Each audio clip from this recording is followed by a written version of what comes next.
நாம் ஏதோ ஒரு வேண்டுதல் இருக்குங்க. இந்த நம்மளுக்கு வந்துட்டு ஒரு வீடு கட்டணும், ஒரு வீடு வாங்கணும், ஒரு கார் வாங்கணும், பிள்ளைங்களோட உயர் படிப்பு, உயர் கல்வி, அடுத்து உயர் பதவி, இப்படி ஏதாச்சும் நம்ம வாழ்க்கையோட ஒரு டாப் அச்சீவ்மெண்ட்டாக நம்ம நினச்சிட்ருப்போம். இதெல்லாம் நம்ம வாழ்க்கையில் நடக்குமா அப்படின்னு சொல்லிட்டு.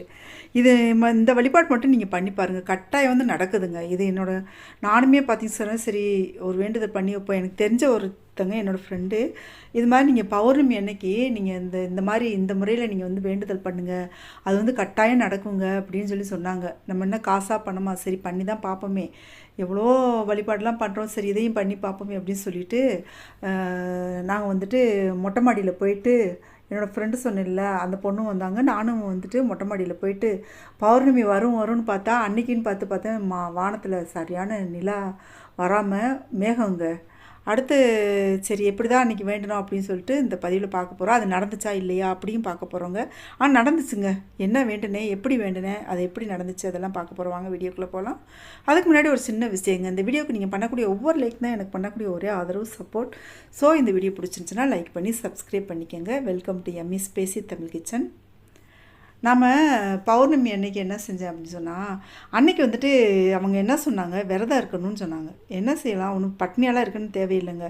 அன்னைக்கு ஃபுல்லாக பாருங்கள், மனசுக்குள்ளே வந்து அபிராமி அம்மன் திருக்கடையூரில் இருக்காங்க இல்லையா, அந்த அபிராமி அம்மனை வந்துட்டு மனசில் நினச்சிக்கணுங்க. நம்மளால் விரதம் இருக்க முடிஞ்சால் இருக்கலாம், இல்லைன்னா ஒன்றும் பிரச்சனை இல்லை.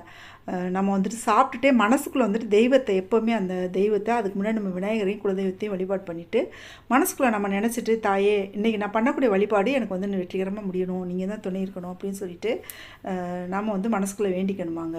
வேண்டிட்டு நம்ம பௌர்ணமியை நம்ம போய் பார்த்துட்டு, அன்றைக்கி நைட்டு பௌர்ணமி வரும் இல்லையா, வானத்தில் தெரியும் இல்லையா, அது என்ன முறையில் வேண்டணும் அப்படின்னு சொன்னால், கிழக்கு பக்கமாக நம்ம எங்கே நிலா தெரிஞ்சாலும் பரவாயில்ல, நம்ம கிழக்கு பக்கமாக பார்த்து அப்படியே வானத்தில் அண்ணாந்து அந்த நிலாவை முழு நிலவு பார்த்துட்டு நம்ம வேண்டிக்கிட்டோம் அப்படி சொன்னாலே கட்டாயமாக அந்த விஷயம் நடக்குது அப்படின்னு சொன்னாங்க.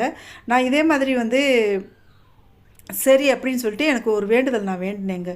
என்ன ஆச்சரியம் பார்த்தீங்கன்னு சொன்னால், அப்படியே நடந்துருச்சுங்க. அந்த வேண்டுதல் வந்துட்டு நடந்துச்சு. நம்மளோட பண்டிகைகள் எல்லாம் அப்புறம் தான் யோசனை வந்துச்சு. நம்மளோட முக்கியமான பண்டிகைகள் எல்லாமே பாருங்களேன், பௌர்ணமி அன்னைக்கு தானே வருது.